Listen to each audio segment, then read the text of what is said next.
નમસ્કાર, પ્રણામ, સ્વાગત છે તમારું આપણી યુટ્યુબ ચેનલમાં। મિત્રો, આજની કહાની ખૂબ જ સમજવા અને જીવનમાં ઉતારવા લાયક કહાની બનવાની છે, એટલે તમને વિનંતી છે કે આ કહાની અંત સુધી ધ્યાનથી સાંભળજો અને પસંદ આવે તો લાઈક, શેર અને નવા હોય તો ચેનલને સબસ્ક્રાઇબ જરૂરથી કરજો। તો ચાલો શરૂ કરીએ આજની કહાની। આજે આખી ઓફિસ ખાલી થઈ ગઈ હતી, પરંતુ રાહુલ પોતાની જગ્યાએ બેસીને કંઈક વિચારી રહ્યો હતો। એ ઘણા સમયથી કિરણને ફોન કરવાનું વિચારી રહ્યો હતો, પરંતુ જેટલી વાર મોબાઈલ હાથમાં લેતો એટલી વાર રોકાઈ જતો। છેલ્લા કેટલાય સમયથી કિરણ સાથે રાહુલની વાત નહોતી થઈ, પરંતુ આજે તો એ વાત કરીને રહેશે એવું નક્કી કરીને એણે કિરણને ફોન લગાવ્યો અને સામેથી કિરણે હેલો કહ્યું, એટલે રાહુલ કહેવા લાગ્યો કે હું રાહુલ બોલું છું। રાહુલનો અવાજ સાંભળીને કિરણ થોડી વાર માટે ચૂપ થઈ ગઈ અને ત્યારબાદ કડક સ્વરમાં કહેવા લાગી કે હા બોલો રાહુલ, તમે શું કહેવા માંગો છો? ત્યારે રાહુલ કહેવા લાગ્યો કે કિરણ, તું એકવાર ફરીથી વિચાર કરી લે, બધું જ સરખું થઈ જશે। આપણી બધી ઉતાવળ કરીને કોઈ પણ નિર્ણય ના લેવાય। આખરે તારે મારી સાથે કોઈ પ્રોબ્લેમ નથી અને તારી બધી જ મુશ્કેલીઓ પણ થોડા દિવસોમાં જ હલ થઈ જશે, એટલે તું પાછી આવી જા। તું મારી સાથે આવું કેમ કરી શકે છે? આટલું બોલતા બોલતા રાહુલનો સ્વર નરમ થઈ ગયો। ત્યારે કિરણ કહેવા લાગી કે રાહુલ, તું છેલ્લા 2 વર્ષથી આ સમસ્યાનો ઉકેલ નથી લાવી શક્યો, તો હવે શું લાવવાનો હતો? તું આવી રીતે મુશ્કેલી ભર્યા વાતાવરણમાં મારું જીવન પસાર નહીં કરી શકું, એટલે મને માફ કરી દે। આટલું કહેતા કહેતા તો કિરણનો સ્વર પણ નરમ થઈ ગયો હતો। ત્યારબાદ કિરણે ફોન કાપી નાખ્યો અને રાહુલ ચૂપચાપ બેસી ગયો। મિત્રો, રાહુલ અને કિરણના લગ્ન થયા એને 2 વર્ષ થઈ ગયા હતા અને છેલ્લા 1 વર્ષથી કિરણ એના પિયરમાં રહેતી હતી। કિરણ સાથે જ્યારે એના સંબંધની વાત થઈ હતી એ સમય દરમિયાન એ બંને લોકો ઘણીવાર મળ્યા હતા અને ત્યારે રાહુલને કિરણ એક સુંદર અને શાંત સ્વભાવની છોકરી લાગતી હતી અને કિરણ એક મલ્ટીનેશનલ કંપનીમાં જોબ કરતી હતી અને કિરણ સાથે વાત કરતા સમયે કિરણે રાહુલને સ્પષ્ટ કહી દીધું કે આજકાલની આઝાદ વિચારોવાળી છોકરીઓ પોતાના સાસરિયામાં રહેવાનું પસંદ નથી કરતી, પરંતુ રાહુલ પોતાના માતા પિતાનો એકનો એક દીકરો હતો, એટલે એ એના માતા પિતાથી અલગ થઈને રહી શકે તેવી પરિસ્થિતિમાં નહોતો। એટલે રાહુલે કિરણને એવું કહ્યું કે કિરણ, લગ્ન બાદ તારે મારા માતા પિતાથી સાથે રહેવું પડશે। ત્યારે કિરણે કહ્યું હતું કે મને કંઈ વાંધો નથી, તારા માતા પિતા સાથે રહેવાથી તો મને પણ તેની મદદ મળશે, મારે થોડું ઘણું સહન કરવું પડશે, પરંતુ તેઓ હું સહન કરી લઈશ। આવું સાંભળીને રાહુલ ખુશ થઈ ગયો, પરંતુ કિરણને એવું ન કહી શક્યો કે મારી માતા શિક્ષિત હોવા છતાં પણ ખૂબ જ જૂના વિચારો વાળી છે। ત્યારબાદ બંનેના વિવાહ થઈ ગયા અને કિરણ દુલ્હન બનીને રાહુલના ઘરમાં આવી ગઈ। શરૂઆતના થોડા મહિના સુધી તો બધું સારી રીતે ચાલતું હતું, પરંતુ હવે રાહુલને એની માતાનો ખૂબ જ ખરાબ હોય એવું લાગતું હતું અને એ એવું વિચારતો હતો કે કદાચ થોડા સમયમાં બધું બરાબર થઈ જશે। કિરણ અને રાહુલ એકબીજાને ખૂબ જ પ્રેમ કરતા હતા, પરંતુ ઘરનું બગડી રહેલા વાતાવરણને લીધે એના પ્રેમની કુપાળો ક્યારે સુકાઈ ગઈ તેઓને એને ખ્યાલ પણ ન આવ્યો અને કિરણ એક મોટી કંપનીમાં મોટા હોદ્દા પર કામ કરતી હતી, પરંતુ રાહુલમાં આ બધું ભૂલીને કિરણ પાસેથી એક સામાન્ય વહુની જેમ અપેક્ષા રાખતી હતી। રસોડામાં પણ કિરણ પોતાની ક્ષમતા અનુસાર બધું જ કામ કરતી હતી અને એના સાસુને કામમાં મદદ કરતી, પરંતુ એના સાસુમાને તો પાડોશીઓની વહુના ગુણ દેખાતા હતા અને એ કિરણને વારે વારે એવું કહેતી કે કેવી રીતે પાડોશીઓની વહુ સવારની ચાથી લઈને સાંજના ભોજન સુધી બધું જ કામ કરે છે, નવરાત્રીમાં પણ 9 દિવસનું વ્રત રાખે છે અને ઘરમાં રોજ કીર્તન ગાય છે। એને તો વિવિધ પ્રકારના પકવાન બનાવતા પણ આવડે છે. સમયની કમી અને થાક હોવા છતાં પણ કિરણે એની સાસુને ખૂબ જ ખુશ કરવાના પ્રયત્નો કરતી રહેતી, પરંતુ એને કિરણના પ્રયાસો દેખાતા જ ન હતા. રાહુલ પણ ઘણીવાર પોતાની માને સમજાવતો રહેતો કે માં, તમે નાની નાની વાતોમાં ધ્યાન દેવાનું છોડી દો. રસોડાનું કામ એટલું બધું મોટું નથી હોતું અને ઉંમરના હિસાબથી તમારાથી કામ ન થઈ શકતું હોય તો જમવાનું બનાવવા માટે રસોઈયું રાખી લઈએ. કિરણ પણ ઓફિસેથી આવીને થાકી જાય છે અને માં, અમે આપણી સુખ સુવિધા માટે જ કમાઈએ છીએ, એટલે આપણે કોઈ ફૂલ ટાઈમ નોકરની વ્યવસ્થા કરી લઈએ. ત્યારે રાહુલની માએ રાહુલને વાત બીજી તરફ ફેરવી નાખી અને કહેવા લાગી કે રાહુલ, તને પહેલા તો તારી માની ક્યારેય ચિંતા નહોતી થઈ, પરંતુ હવે જ્યારે તારી પત્નીને કામ કરવું પડે છે તો તને ખૂબ જ કામ દેખાઈ રહ્યું છે. પોતાની માની વાત સાંભળીને રાહુલને સમજાતું ન હતું કે માને કેવી રીતે ચૂપ કરાવવી. રજાના દિવસે કિરણનું થોડું મોડું ઉઠવું પણ રાહુલની માને પસંદ નહોતું. કિરણને થોડા આધુનિક ડ્રેસ પહેરવા જોવે તો રાહુલની માં એને પણ જોઈ શકતી ન હતી. રોજ રોજ મેણા ટોણાથી બચવા માટે કિરણે ફેન્સી ડ્રેસ પહેરવાનું પણ છોડી દીધું હતું. જ્યારે એ પોતાના પિયરમાં જતી ત્યારે જે પોતાના બધા જ શોખ પૂરા કરી લેતી. રાહુલની માને પોતાની વહુની ખુશી કરતા પાડોશીઓની ખુશી વધુ પસંદ આવતી હતી. તેની મમ્મી એની એવું કહેતી કે આજુબાજુની બધી જ વહુઓ વ્રત ઉપવાસ કરે છે અને એક આપણી વહુ છે કે જે કરવા ચોથનું વ્રત પણ નથી રાખતી.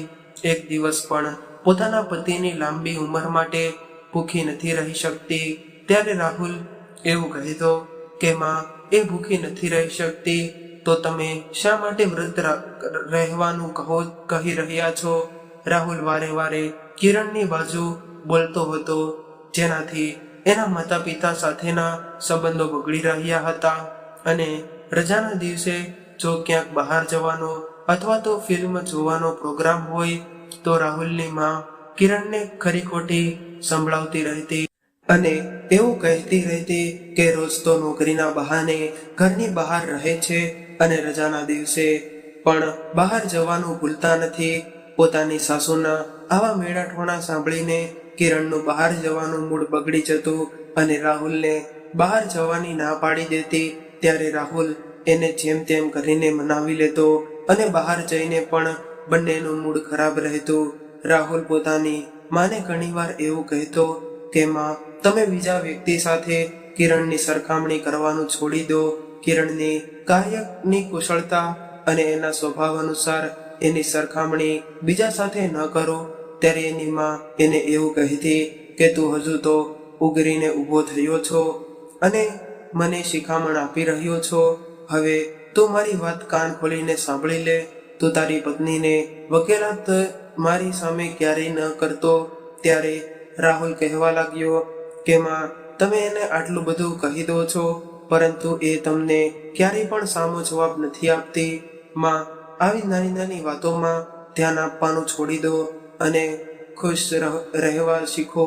દરેક લોકોના જીવનની પ્રાથમિકતા અલગ અલગ હોય છે અને તમે જે વહુઓની વાત કરો છો એના જીવનની પ્રાથમિકતા એક જ છે, પરંતુ કિરણ જેવી છોકરીની પ્રાથમિકતા કંઈક અલગ હોય છે.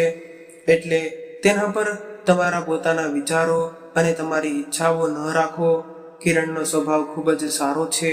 એ ક્યારેય પણ કોઈ ખરાબ કાર્ય નથી કરતી. રાહુલની આવી વાતો સાંભળીને એની માં ગુસ્સો કરીને કહેવા લાગી કે રાહુલ, તું પણ ખૂબ જ મોટી મોટી વાતો કરવા લાગ્યો છો અને હવે તો તારી માને પણ ઉદ્દેશ આપવા શીખી ગયો છો. જ્યાં સુધી તારા લગ્ન નહોતા થયા ત્યાં સુધી તો હું જે કહેતી એ બધું તને સારું લાગતું હતું.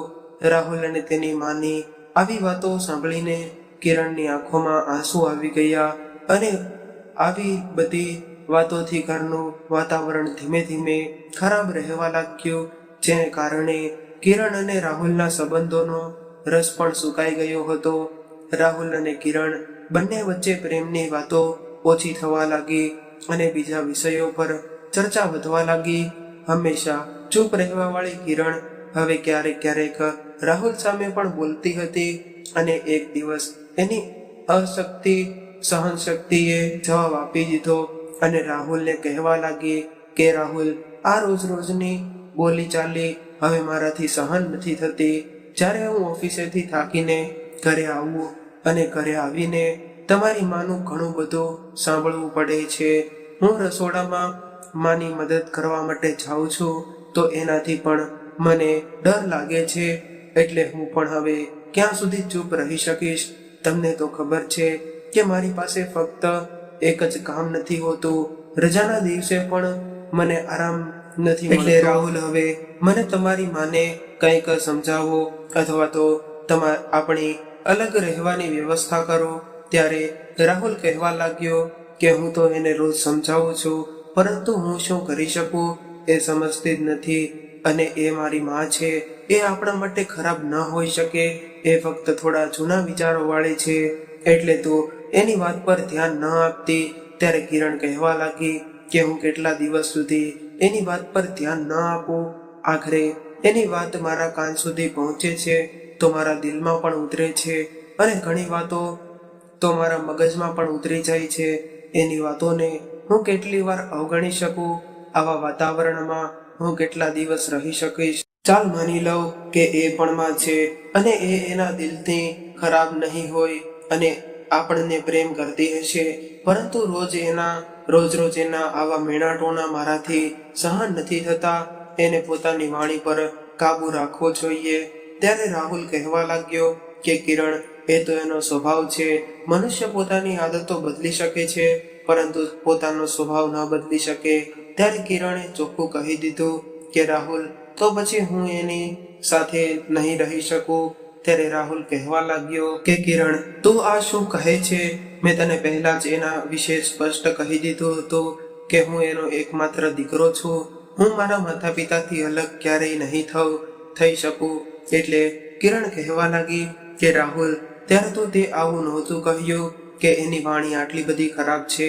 રાહુલ, તારી માતા પાસે તો પોતાના બે મીઠા શબ્દો પણ નથી હોતા અને દરેક સમયે હું મારા વિશે ખરાબ વાતો કેવી રીતે સાંભળી શકું છું? એની સાથે એવું જ એના વિશે સ્પષ્ટ કહી દીધું હતું કે હું એનો એકમાત્ર દીકરો છું. હું મારા માતા પિતાથી અલગ ક્યારેય નહીં થઈ શકું. એટલે કિરણ કહેવા લાગી કે રાહુલ, ત્યારે તો તે આવું નહોતું કહ્યું કે એની વાણી આટલી બધી ખરાબ છે. રાહુલ, તારી માતા પાસે તો પ્રેમના બે મીઠા શબ્દો પણ નથી હોતા અને દરેક સમયે હું મારા વિશે ખરાબ વાતો કેવી રીતે સાંભળી શકું છું? એની સાથે એવું તો શું ખરાબ થઈ ગયું છે કે એ રોજ રોજ મારી સાથે નફરત કરતા રહે છે? હવે તો રાહુલ પણ માનસિક મૂંઝવણમાં શિકાર બની ગયો હતો. એની માં કોઈ પરિણીતે પોતાનો સ્વભાવ બદલવા નહોતી માંગતી અને કિરણ ગમે ત્યારે પોતાનો ગુસ્સો રાહુલ પર કાઢતી રહેતી. કિરણને સમજાતું ન હતું કે એ હવે શું કરે અને શું ન કરે. આ સમસ્યાનું સમાધાન એને ક્યારેય દેખાતું ન હતું. જો એ અલગ ઘર લઈને ત્યાં રહેવા જાય તો સમાજ અને સંબંધીઓ શું કહેશે? રાહુલ પણ એ છોકરાઓમાંથી નીકળ્યો કે જે લગ્ન પછી પોતાની પત્નીની વાતોમાં આવીને પોતાના માતા પિતાથી અલગ થઈ ગયો. પરંતુ એ લોકો અહીં આવીને આવી રાત દિવસની મૂંઝવણને ન સમજી શકે. જો પત્ની ખરાબ હોય તો વ્યક્તિ છૂટાછેડા લઈ લે, પરંતુ જો માતા પિતા ખરાબ હોય તો એના મા બાપનું શું કરવું?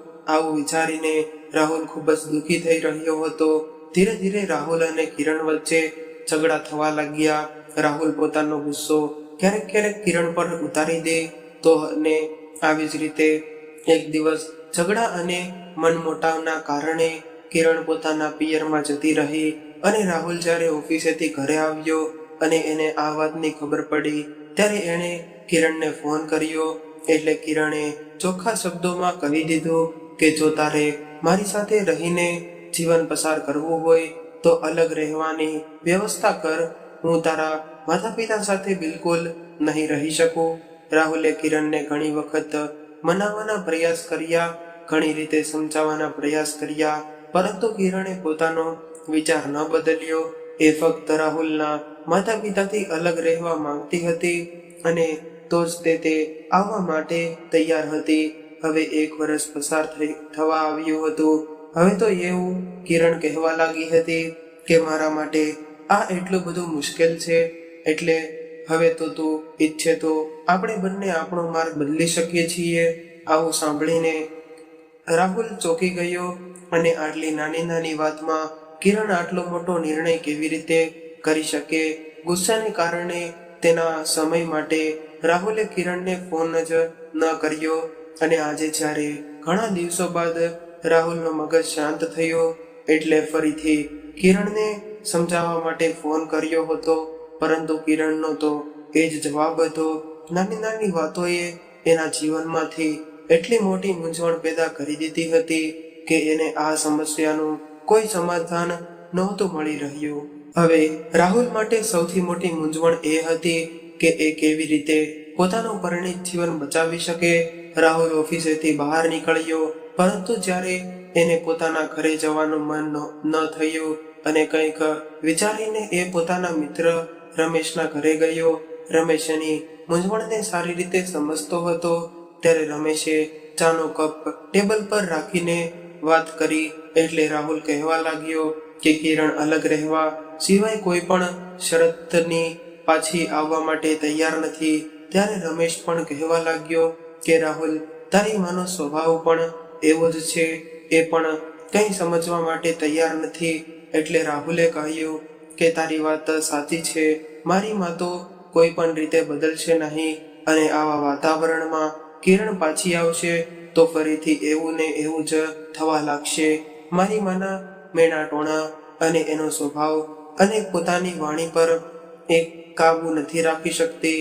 ત્યારે રમેશે કહ્યું કે તું અત્યારે કિરણની વાત માની લે અને તું તારા માતા પિતાથી વધારે દૂર ન જા. ફક્ત તારી માના મેણાટોણા કિરણને ન સંભળાય એટલા કોઈ ભાડાનું મકાન શોધીને અને તારા પરિણીત જીવનને બચાવી લે. તું અને કિરણ સાથે રહેશો તો એકબીજાના પ્રેમના લીધે આ મુશ્કેલીનું સમાધાન પણ કાઢી શકશો. આવી રીતે એકબીજાથી દૂર રહીને તો સમસ્યા મોટી થઈ જશે. આવી રીતે રહીને તમારા બંનેનો સંબંધ પણ ખરાબ થઈ જશે. અને આમ પણ તું જબરદસ્તીથી કિરણને પોતાની સાથે રહેવા માટે ન કહી શકે.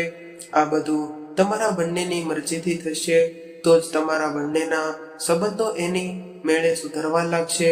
ત્યારે રાહુલ કહેવા લાગ્યો કે અમે અલગ રહીશું તો સમાજ શું કહેશે? સંબંધીઓ, સમાજ અને તારા અને મારા માતા પિતા દુઃખી થશે. એટલે રમેશ કહેવા લાગ્યો કે તું પણ એવી જ વાતો કરવા લાગ્યો છો કે બધાની ચિંતા છે, પરંતુ તારા ઘરને બચાવવાની ચિંતા નથી લાગતી. તારા માતા પિતાને ક્યાં છોડવાના છે? તારે ફક્ત એમનાથી થોડું દૂર રહેવાનું છે અને એના એક અવાજે તું એની પાસે પહોંચી જઈશ. ત્યારે રમેશની આવી સમજમાં આવી ગઈ હતી અને બીજા દિવસે એ કિરણને મળવા માટે કિરણની ઓફિસે ગયો. અને કિરણને પણ આ વાતથી કોઈ પ્રોબ્લેમ ન હતો અને રાહુલે થોડું દૂર મકાન શોધ્યું અને હવે આ વાત એના માતા પિતાને કહેવાની હતી. હવે રાહુલને એવી આશા હતી.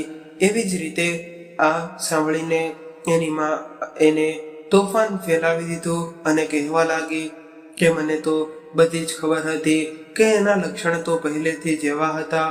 વડીલોની વાત સમજવાને બદલે એ પોતાના પિયરમાં જઈને બેસી ગઈ હતી અને તું તો પહેલા જ સમજી ગઈ હતી કે એ પાગલ એમાંથી એના દીકરાને અલગ કરવા આવી છે.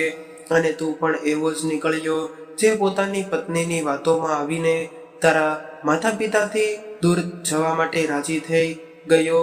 અને રાહુલ દીકરા, આવી વાત કરતા તને શરમ નથી આવતી? શું આવા દિવસો જોવા માટે માતા પિતા પોતાના સંતાનોને પાળી પોષીને મોટા કરે છે કે પોતાના મા બાપને વૃદ્ધાવસ્થામાં આવા દિવસો જોવા પડે? રાહુલ જાણતો હતો કે એના આવા નિર્ણયથી તેના માતા પિતાનું દિલ દુઃખી થઈ જશે, પરંતુ એની પાછળ એના માતા પિતાને પોતાની ખામીઓ નહીં દેખાય. રાહુલના પિતાજીએ પણ કશું બોલ્યા વગર જ પોતાના હાવભાવથી પોતાની નારાજગી રજૂ કરી હતી. અને ગમે એમ કરીને પોતાના મનને મજબૂત કરીને રાહુલ પોતાના ઈરાદા પર કાયમ રહ્યો અને કિરણને લઈને બીજા ઘરમાં રહેવા લાગ્યો. અને પોતાના ઘરેથી રાહુલ કોઈ પણ સામાન નહોતો લઈ ગયો. થોડા સમય સામાન તેઓએ ખરીદી લીધો અને થોડું ફર્નિચર મકાન માલિકનું હતું. ફૂલ મળીને તેનું ઘર શાંતિથી ચાલવા લાગ્યું. અને તેની રોજની દિનચર્યા એવી હતી કે એ ઓફિસેથી આવીને સૌથી પહેલા પોતાના માતા પિતા પાસે જઈને ચા પીતો, ત્યારબાદ પોતાના ઘરે આવતો. અને કિરણ થોડી નારાજ હતી અને નારાજગીને કારણે એ પોતાના સાસુ સસરાના ઘરે ન ગઈ. ત્યારબાદ ધીમે ધીમે એણે પણ ત્યાં જવાનું શરૂ કરી દીધું. હવે તો રજાના દિવસે કિરણ પણ રાહુલ સાથે એના માતા પિતાના ઘરે જતી હતી.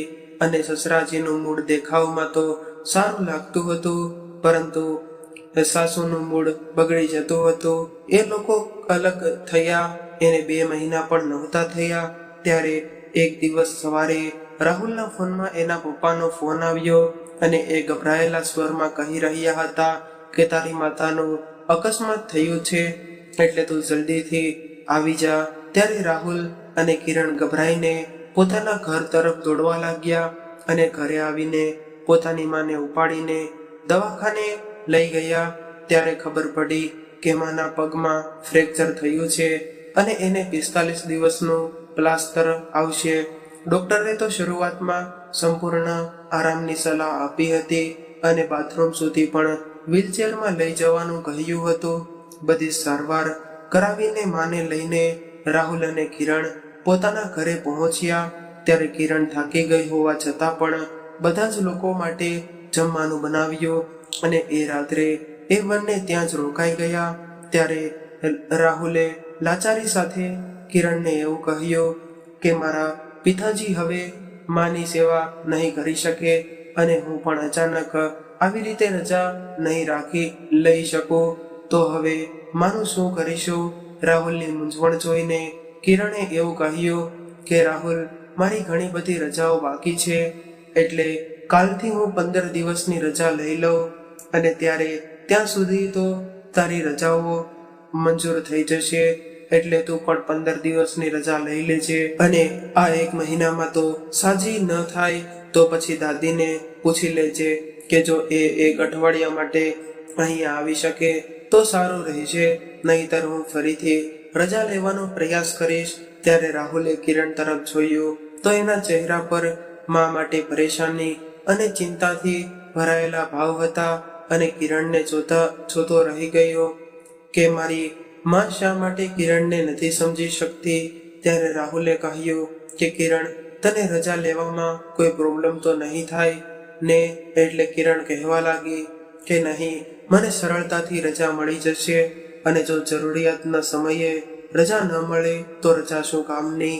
હવે રાહુલ નિશ્ચિત થઈને સૂઈ ગયો અને બીજા દિવસે કિરણે રજા લઈને પૂરા મનથી એની સાસુમાની સેવા કરી કારણ કે શરૂઆતનો તો સમય હતો, એટલા માટે ખૂબ જ દેખરેખની જરૂર હતી. કિરણની દેખરેખથી એની સાસુમાનું મન પીગળવા લાગ્યું, પરંતુ એ એના વિચારોવાળી હતી કે જેમાં વહુઓનો પ્રેમ ઓછો અને એનું કર્તવ્ય વધુ સમજતી હતી.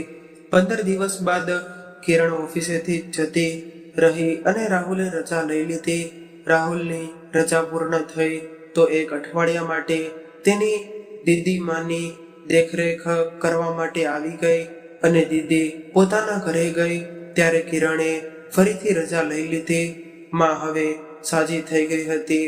એ પોતાના સહારાથી બાથરૂમ સુધી પહોંચવા લાગી હતી અને કિરણ એનું પૂરું ધ્યાન રાખતી હતી. ધીમે ધીમે માં પૂરી રીતે સ્વસ્થ થઈ ગઈ. ત્યારે કિરણે બધી જ મુશ્કેલીઓ ભૂલીને પૂરા ભાવથી અને પૂરા મનથી પોતાની સાસુમાની દેખરેખ રાખી હતી. અને એ બધું રાહુલ જોઈ રહ્યો હતો કે કિરણની સેવા મારી અને મને પણ પસંદ આવી હતી. કિરણની જરૂરિયાત પર ધ્યાન ન દેવાવાળી માં હવે એવું પૂછવા લાગી હતી કે કિરણ, તે જમવાનું જમી લીધું કે બાકી છે? કિરણ, તું ચા પી લે અને થોડી વાર આરામ કરી લે. કિરણ, તું થાકી ગઈ છો, આવું બધું કહેતી હતી. અને રાહુલને આ બધું જોઈને ખૂબ જ ખુશ થવા લાગી. અને કાલથી કિરણની રજાઓ પણ પૂર્ણ થવા આવી હતી અને હવે આવતીકાલથી તે ઓફિસે જવાની હતી. માં હવે પૂરેપૂરી રીતે સાજા થઈ ગયા હતા. એટલે રાત્રે ભોજન કર્યા બાદ કિરણ અને રાહુલ પોતાના ઘરે જવા માટે તૈયાર થઈ ગયા. કિરણ રૂમમાંથી જઈને મળીને બહાર આવી અને રાહુલ પણ એની માને મળવા માટે રૂમમાં ગયો અને કહેવા લાગ્યો કે માં, હવે અમે અમારા ઘરે જઈએ છીએ. હવે તમે એકદમ સાજા થઈ ગયા છો, એટલે તમે તમારું ધ્યાન રાખજો અને અમે અહીંયા આવતા જતા રહીશું. કિરણની પણ બધી જ રજા પડી છે, એટલે હવે તો એ પણ કાલથી ઓફિસે જવાની છે. ત્યારે રાહુલની માએ કહ્યું કે બેટા, કિરણે પણ મારી ખૂબ જ સેવા કરી છે. મારો સ્વર થોડો નરમ હતો. કિરણને સમજવામાં કદાચ માએ ખૂબ ભૂલ કરી હતી. ત્યારે રાહુલે સંતુષ્ટ થઈને કહ્યું કે પરંતુ કંઈ વાંધો નહીં માં, તમે સમજી ગયા કે એ જ અમારા માટે પૂરતું છે અને માતા પિતાની સેવા અને દેખરેખ રાખવી એ તો અમારું કર્તવ્ય છે. તમારે કોઈ પણ સમયે જરૂરિયાત હશે ત્યારે અમે તમારી સાથે રહીશું. ત્યારે માં કહેવા લાગી કે રાહુલ, તમે બંને હવે પાછા આવી જાઓ. દીકરા, શા માટે અલગ રહેવા જાઓ છો? દીકરા, ઘરમાં બે વાસણો થયા હોય તો થોડો ઘણો અવાજ આવતો રહે છે, પરંતુ એનો અર્થ એવો નથી હોતો કે અમે તમને પ્રેમ નથી કરતા. વડીલોની વાતનું એટલું બધું ખોટું ન લગાડવાનું હોય. આટલું કહેતા તો માનો સ્વર નરમ થઈ ગયો હતો. ત્યારે રાહુલે માને ગળે લગાડીને કહેવા લાગ્યો કે માં, તમે આટલા બધા ભાવુક શા માટે થાવ છો? તમે તમારા જ દીકરાઓ છીએ અને તમારાથી જરા પણ દૂર નથી. ફક્ત થોડા જ દૂર આપણે રહીએ છીએ. રાહુલ ધીરે ધીરે માને મનાવીને કહેવા લાગ્યો કે માં, આપણે એ જ છત નીચે રહેતા હતા અને તમારી પાસે હતા, પરંતુ તમારા દિલથી ખૂબ જ દૂર હતા. અને જ્યારે હવે અમે થોડા દૂર રહીએ છીએ તો તમારા દિલમાં અમને જગ્યા મળી છે. એટલે હવે પાસે રહીને દૂર રહેવું ના કરતા દૂર રહીને પાસે રહેવું વધારે સારું છે. અને હું આશા રાખું છું કે તમે મારી વાત સમજી ગયા હશો. ત્યારે માં કહેવા લાગી કે દીકરા, જૂની વાતો ભૂલીને આપણે બધા ભેગા રહીએ અને એક નવું જીવન શરૂ કરીએ તો શું વાંધો છે? ત્યારે રાહુલે કહ્યું કે માં, જેવી રીતે તમને કિરણ પર વિશ્વાસ થઈ ગયો છે એવી જ રીતે કિરણને પણ તમારા પર વિશ્વાસ થઈ જવા દો. જ્યાં સુધી કિરણ જાતે અહીંયા પાછું આવવાનું નહીં કહે ત્યાં સુધી હું આવું પગલું નહીં ભરું અને ત્યાં સુધી તમે પણ રાહ જુઓ. હું જાણું છું કે કિરણને જે દિવસે તમારા સંબંધો પર વિશ્વાસ આવી જશે ત્યારે એ પોતે પાછી આવી જશે. મારા માટે તો બંને સંબંધો પ્રિય છે. હું તો એવું ઈચ્છું છું કે તમારા બંને વચ્ચે પ્રેમની ભાવના વિકસિત થાય. જેવી રીતે કિરણે તમારું દિલ જીત્યું છે એવી જ રીતે કિરણ જાણતી હતી કે વર્ષોથી આદતો અને વિચારો 4 દિવસમાં નથી બદલાતા અને જ્યારે ફરીથી આજે રહેવાનું શરૂ કરશો તો ફરીથી એની વાણી અને વિચાર પર કાબુ રાખવો મુશ્કેલ થશે. હજુ કિરણને સમજવા માટે વધુ સમયની જરૂર હતી. ત્યારબાદ રાહુલ કિરણને લઈને પોતાના ઘર તરફ જતો રહ્યો. ત્યારબાદ કિરણ અને રાહુલ અલગ રહેવા છતાં પણ માતા પિતાથી નજીક રહીને માતા પિતાની સેવા કરવા લાગ્યા. તો મિત્રો, આજની કહાની તમને કેવી લાગી કોમેન્ટમાં જરૂરથી જણાવજો અને પસંદ આવી હોય તો વિડીયોને લાઈક, શેર અને નવા હોય તો ચેનલને જરૂરથી સબસ્ક્રાઇબ કરજો. હર હર મહાદેવ.